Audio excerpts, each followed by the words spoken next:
1001. 1002. There you go. Oh. This guns. You like that? I do like that. I'm gonna pump you up.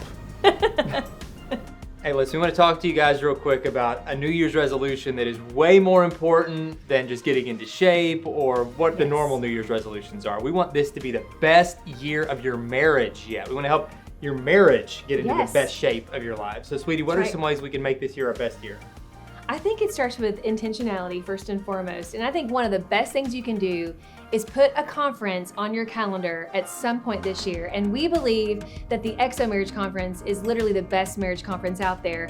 We're some of the speakers there, but there are amazing speakers that we learn from. We learn so much every time. Jimmy Evans, Tim Ross, and many others. I mean, they are awesome.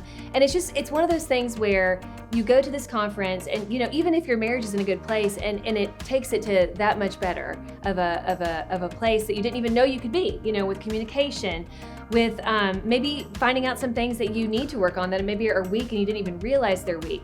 And so we all can use this. So put that on the calendar. If you want more information about the XO Marriage Conferences, just go to xomarriage.com. We're so excited about this year. Yeah, it's going to be a great year. Some other things you can do while you're waiting on that conference is look for a way to start serving somewhere together. You know, and maybe you wouldn't look at this as, you know, a natural thing like we normally list out date nights and all this, which is really important. But I think there's a special bonding that happens when you see yourselves as a duo, as mission partners in your community, in your church, in your city, wherever you serve together, where you roll up your sleeves, you use your skills side by side to make the world a better place. It really does bring you closer together. It does. You know, recently we had the opportunity to talk to some youth groups about relationships, and we got to serve together. We even involved our boys, because some of you can even involve your kids if they're old enough.